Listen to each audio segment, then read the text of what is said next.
যেসব চমক দিয়ে পাকিস্তানিদের মন জিতে নিলেন সৌদি যুবরাজ।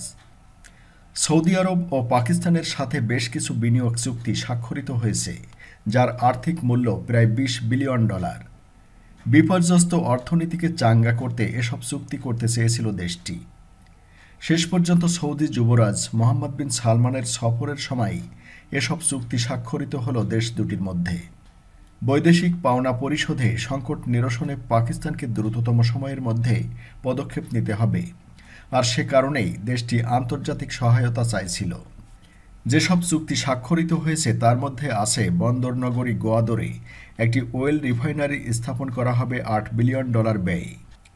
এর বাইরেও জ্বালানি, পেট্রোকেমিক্যাল ও খনিজ খাত নিয়ে দুপক্ষ বেশ কিছু সমঝোতা স্মারক স্বাক্ষর করেছে।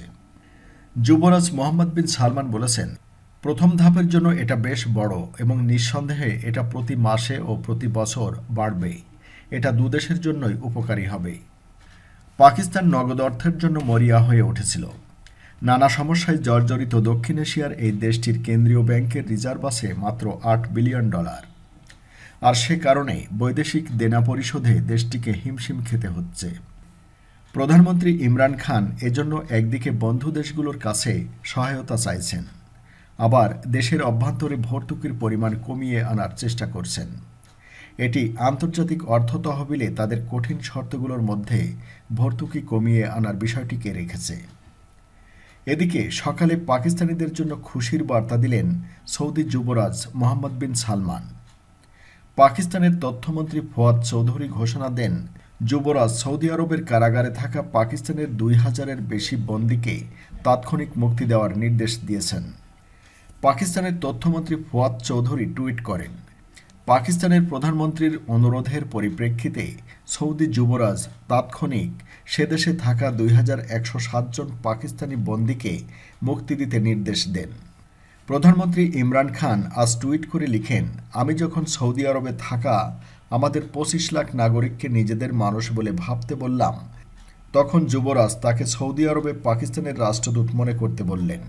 তখনই তিনি পাকিস্তানের জনগণের মন জয় করে নিয়েছেন।